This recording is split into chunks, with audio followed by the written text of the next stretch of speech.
कल हम लोग जैक द्वारा जारी जो मॉडल क्वेश्चन है इकोनॉमिक्स का, उसका 59 क्वेश्चन देखे थे, है ना। निवेश गुणक हम लोग बहुत डिटेल से देखे थे और बहुत महत्वपूर्ण क्वेश्चन भी है, आप लोगों को नोट्स बनाने हम बोले थे। आज देखो 2 क्वेश्चन पर चर्चा करना है, ध्यान से समझना। एक क्वेश्चन नंबर 56 देखेंगे और क्वेश्चन नंबर 57 देखेंगे। 59 देख लिए थे, तो 56 वाले क्वेश्चन ध्यान से सुनना। ये लघु उत्तरीय क्वेश्चन है, 4 नंबर का है और हम लोगों को पता है कि जो 4 नंबर वाला क्वेश्चन है उसको मैक्सिमम कितने शब्दों में लिखना है जी? बताओ, 4 नंबर वाला मैक्सिमम कितने शब्दों में लिखना है? तो 150, 150 शब्दों में लिखना है। ध्यान से समझना, बहुत बारीकी से सुनना। क्वेश्चन है, अर्थव्यवस्था में आय के वर्तुल चक्रीय प्रवाह के 2 क्षेत्रीय मॉडल की व्याख्या करें। आप लोग पढ़े हैं ना? आप लोग 3 क्षेत्रीय अर्थव्यवस्था में आय का चक्रीय प्रवाह देखे हैं, आप लोग 4 क्षेत्रीय अर्थव्यवस्था में आय का चक्रीय प्रवाह देखे हैं। ठीक, क्वेश्चन में था 2 क्षेत्रीय अर्थव्यवस्था में आय का चक्रीय प्रवाह लिखो। ठीक, 4 नंबर का है, ध्यान से सुनना। हम लोग जो बातें जानते हैं एक बार तुम लोगों से पूछ लें। बताओ, अंतरराष्ट्रीय संबंधों के आधार पर अर्थव्यवस्था 2 प्रकार का। अंतरराष्ट्रीय संबंधों के आधार पर अर्थव्यवस्था कितने तरह का? तो कौन कौन? खुली अर्थव्यवस्था और बंद अर्थव्यवस्था। क्लियर? खुली अर्थव्यवस्था और बंद अर्थव्यवस्था। चलो, इस क्वेश्चन पर आने के पहले हम कुछ क्वेश्चन तुम लोगों से पूछना चाहते हैं। पूछे जी? अच्छा बताओ, तुम लोग काहन का गुणक कैसा गुणक था? RF काहन अपना सिद्धांत कब दिए थे? 1900। केन्स की किताब कब पब्लिश हुआ? केन्स की किताब का नाम बताओ। ठीक है, तुम लोगों को बताना है कि AMPC और K में कैसा संबंध है? AMPC में और गुणक में धनात्मक संबंध है। AMPC और गुणक में। अच्छा बताओ, AMPS और गुणक में कैसा संबंध है? ऋणात्मक संबंध है। बहुत अच्छा। अच्छा बताओ तुम लोग, एक क्वेश्चन है, AMPC plus AMPS equal to 1, confirm? AMPC plus AMPS equal to 1। चलो दूसरा क्वेश्चन है तुम लोगों से, साख मुद्रा जारी कौन करता है? साख मुद्रा जारी कौन करता है? केंद्रीय बैंक, व्यवसायिक बैंक? साख मुद्रा जारी करता है, लेकिन साख मुद्रा पर नियंत्रण कौन करता है? साख मुद्रा पर नियंत्रण। अच्छा बताओ तुम लोग, साख मुद्रा पर नियंत्रण करने के लिए केंद्रीय बैंक मौद्रिक नीति बनाता है। कुछ इंस्ट्रूमेंट बताओ जिसके माध्यम से केंद्रीय बैंक साख मुद्रा पर नियंत्रण करता है। बैंक दर, खुले बाजार, CRR, SLR, repo rate, reverse repo rate, साख की राशनिंग, प्रचार विज्ञापन और प्रत्यक्ष कार्यवाही। बहुत अच्छा। अच्छा बताओ तुम लोग, भारत में बजट एक लेखांकन वर्ष के लिए होता है। भारत का लेखांकन वर्ष कब शुरू होता है? कब समाप्त होता है? 31। बजट का उल्लेख संविधान के किस अनुच्छेद में? कंफर्म? किस अनुच्छेद में? 112। बजट कहाँ प्रस्तुत किया जाता है? कहाँ किया जाता है? लोकसभा में। कब किया जाता है? फरवरी के शुरू में। पहले परंपरा था फरवरी के लास्ट में, लेकिन अब शुरू किया जाता है फरवरी के। अब देखो, बहुत ध्यान से हम लोग आज के क्वेश्चन पर आ रहे हैं। अगर 2 क्षेत्रीय अर्थव्यवस्था में आय का चक्रीय प्रवाह रहे, इम्पोर्टेंट भी है, हालांकि 2 क्षेत्रीय, 3 क्षेत्रीय और 4 क्षेत्रीय, तीनों आप लोग देख लीजिएगा, तीनों में एक निश्चित रहना चाहिए। ठीक, अगर ये प्रश्न रहता है तो आप 4 में 4 कैसे लाइएगा, हम आप लोगों को सारा टेक्निक अभी बताएंगे। सबसे पहले आप लोग लिखिएगा, कि दो क्षेत्रीय अर्थव्यवस्था में जो आय का चक्रीय प्रवाह है ये बंद अर्थव्यवस्था की मान्यता पर आधारित है। बात सही है। लेकिन चार क्षेत्रीय अर्थव्यवस्था में आय का चक्रीय प्रवाह ये खुली अर्थव्यवस्था की मान्यता पर आधारित है। जानते हो ये बात? दो क्षेत्रीय अर्थव्यवस्था में आय का चक्रीय प्रवाह बंद अर्थव्यवस्था की मान्यता पर आधारित है। तीन क्षेत्रीय अर्थव्यवस्था में आय का चक्रीय प्रवाह बंद अर्थव्यवस्था की मान्यता पर आधारित है। लेकिन चार क्षेत्रीय अर्थव्यवस्था में खुली अर्थव्यवस्था की मान्यता पर आधारित है। बताओ, दो क्षेत्रीय अर्थव्यवस्था में जो आय का चक्रीय प्रवाह है उसमें आय के चक्रीय प्रवाह में दो क्षेत्र भाग लेते हैं।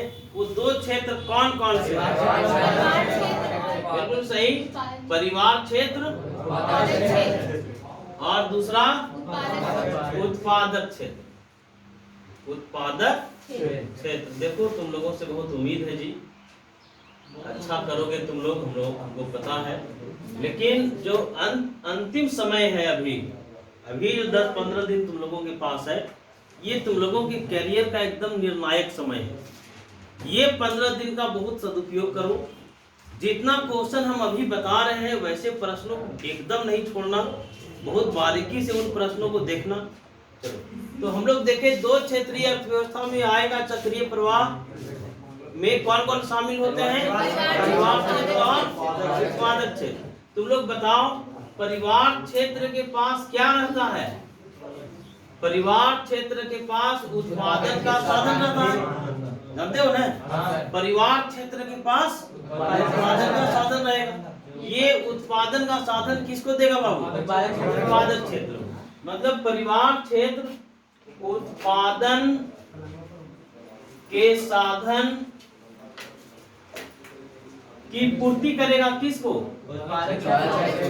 बताओ, उत्पादन का साधन भूमि, पूंजी, श्रम, संगठन, साहस। फिर से बोलो, भूमि, पूंजी, श्रम, संगठन, साहस। ये उत्पादन का साधन किसको दिया? भूमि दिया, पूंजी दिया और लिख लेना श्रम दिया। ये सभी उत्पादन का साधन परिवार क्षेत्र किसको देता है? उत्पादक क्षेत्र को। और हम लोगों को पता है, देखो बहुत ध्यान से सुनना, उत्पादक क्षेत्र इन साधनों के सहायता से, जो साधन परिवार क्षेत्र दिया था उत्पादक क्षेत्र को, इन साधनों के सहायता से उत्पादक क्षेत्र उत्पादन करेगा। किस चीज का जी? तो वस्तु का उत्पादन करेगा और सेवा का करेगा। ये वस्तु और सेवा जो उत्पादक बनाया, ये किसको दे दिया? मतलब उत्पादक क्षेत्र जो है वस्तु तथा सेवा की पूर्ति करेगा। अब यहाँ से एक ऑब्जेक्टिव बनता है जी, ध्यान से सुनना। परिवार क्षेत्र उत्पादक को उत्पादन का साधन दिया, इन साधनों के सहायता से उत्पादक उत्पादन किया, वस्तु बनाया और सेवा बनाया। ये वस्तु और सेवा किसको दे दिया? इसे दो क्षेत्रीय अर्थव्यवस्था में आय का वास्तविक प्रवाह कहते हैं। क्या कहेंगे जी? बताओ। दो क्षेत्रीय अर्थव्यवस्था में आय का वास्तविक प्रवाह कहेंगे। क्लियर? अब एक बात बताओ तुम लोग कि परिवार क्षेत्र उत्पादक को उत्पादन का साधन दिया था, तो क्या फ्री में दिया था? नहीं। इसके बदले में उत्पादक क्षेत्र को क्या करना पड़ेगा? उत्पादक क्षेत्र को परिवार क्षेत्र को देना होगा साधन सेवा का भुगतान। मतलब ये जो उत्पादन का साधन दिया, उन साधनों के बदले में उत्पादक क्षेत्र परिवार क्षेत्र को देता है। भूमि के बदले में रेंट देगा, पूंजी के बदले में ब्याज देगा, श्रम के बदले में मजदूरी देगा, संगठन के बदले में वेतन देगा और साहस के बदले में लाभ देगा। क्लियर? तो हम लोग देखें, उत्पादक क्षेत्र परिवार क्षेत्र को क्या देता है? साधन सेवा का भुगतान। बोलो, क्या दिया बाबू? साधन सेवा का भुगतान। साधन सेवा का मतलब जानते हो तुम लोग? बोलो, साधन सेवा में क्या क्या आ जाएगा जी? किराया, बोलो, ब्याज, मजदूरी, लाभ, ये आ जाएगा। अब बताओ, उत्पादक क्षेत्र का खर्च परिवार क्षेत्र के लिए आय था कि नहीं? उत्पादक क्षेत्र जो खर्च किया साधन सेवा देने में परिवार क्षेत्र को, ये परिवार क्षेत्र के लिए इनकम था ना? अब जो परिवार क्षेत्र है उत्पादक की वस्तु और सेवा को खरीदेगा कि नहीं? उत्पादक क्षेत्र इसको वस्तु और सेवा दिया था, किसको? फ्री में दिया होगा।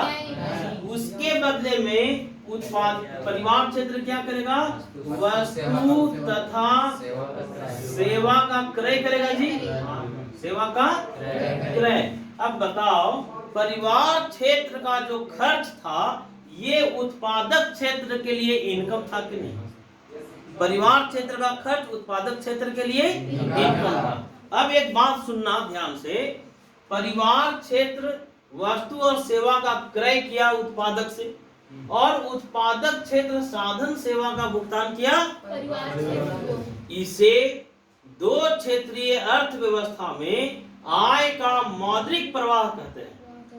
दो क्षेत्रीय अर्थव्यवस्था में दो तरह का प्रवाह देखें जी, एक वास्तविक प्रवाह और दूसरा मौद्रिक प्रवाह। क्लियर? हम लोग चर्चा किए उत्पादक क्षेत्र साधन सेवा का भुगतान किसको किया? परिवार क्षेत्र के पास पैसा आया तो परिवार क्षेत्र वस्तु और सेवा खरीदा, किसे खरीदा? तो इसे उत्पादक को आय प्राप्त हुआ। इसे हम लोग दो क्षेत्रीय अर्थव्यवस्था में मौद्रिक प्रवाह कहते हैं। क्लियर? लेकिन एक बात जान लो कि दो क्षेत्रीय अर्थव्यवस्था में आय का चक्रीय प्रवाह आज के समय में बहुत महत्व नहीं रखता है या महत्वहीन हो गया है। तुम लोग पूछोगे क्यों महत्वहीन हो गया है? क्योंकि आज के समय में कोई ऐसी अर्थव्यवस्था नहीं है जहाँ सेविंग नहीं होता हो। यहाँ क्या दिख रहा है जी? उत्पादक का जितना खर्च था ये परिवार का इनकम था। क्लियर? परिवार क्षेत्र का जो खर्च है ये किसका? उत्पादक का इनकम है। कहीं भी सेविंग दिख रहा है क्या? परिवार क्षेत्र और उत्पादक क्षेत्र सेविंग नहीं कर रहे हैं। और आज के समय में जो इनकम का सर्कुलर फ्लो है, इनकम के सर्कुलर फ्लो में सरकार भी भाग लेती है और दूसरे देश की अर्थव्यवस्था भी भाग लेती है। इसलिए दो क्षेत्रीय अर्थव्यवस्था में आय का चक्रीय प्रवाह का कोई विशेष महत्व नहीं है। क्लियर? तो देखो एक बार हम फिर से रिपीट कर रहे हैं जी। आपको लिखना क्या है? 4 नंबर का क्वेश्चन है, मैक्सिमम 150 शब्दों में लिखना है आपको। अगर ये क्वेश्चन रहता है तो पहला बात लिखोगे कि दो क्षेत्रीय अर्थव्यवस्था में आय का चक्रीय प्रवाह बंद अर्थव्यवस्था की धारणा पर या मान्यता पर आधारित है। क्लियर? यहाँ आय के चक्रीय प्रवाह में दो क्षेत्र भाग लेते हैं, कौन कौन? परिवार क्षेत्र और उत्पादक क्षेत्र। और ये सारा प्रक्रिया लिख दोगे, लिखने के बाद ये डायग्राम बना दोगे। क्लियर? देखो कई बार कुछ आसान प्रश्न में आप फंस जाते हैं। जैसे क्वेश्चन नंबर हम लोग अभी चर्चा किए 56, ये 56 था जी। अभी 57 पर हम लोग चर्चा करेंगे। बड़ा सिंपल क्वेश्चन है लेकिन फंसाने वाला है और कई बार इससे ऑब्जेक्टिव रहता है। हम ऑब्जेक्टिव पर भी चर्चा करेंगे, उससे क्या ऑब्जेक्टिव रह सकता है।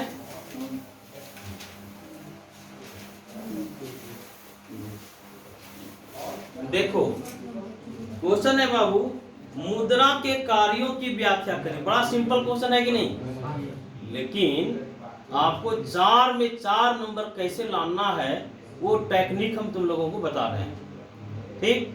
हम लोग मुद्रा के कार्यों को आज के समय में किसी को समझाना बेवकूफी है कि नहीं? पैसा काम सब लोग जानता है कि नहीं रे?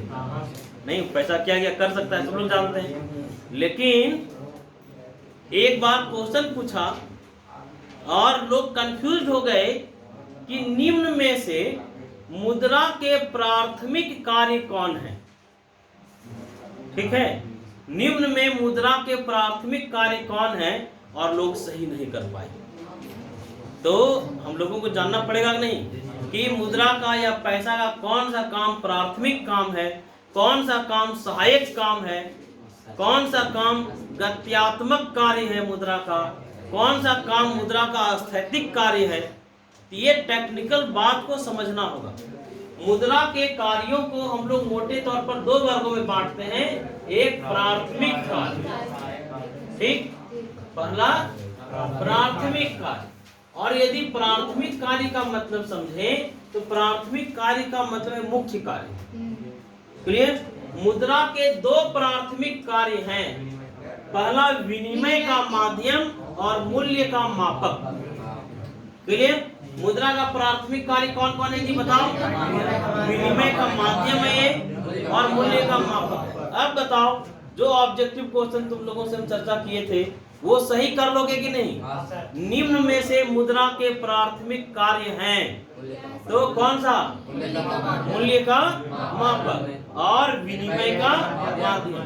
तो हम लोग जानते हैं मुद्रा आज के समय में मूल्य का मापन करने का काम करता है। मूल्य का मापन का मतलब क्या है कि पेट्रोल कैसे रुपये लीटर है ये मुद्रा में तय होता है कि नहीं? हमारा ट्यूशन फी कितना है ये मुद्रा में तय होता है कि नहीं? तो ये मूल्य का मापन का काम नहीं किया।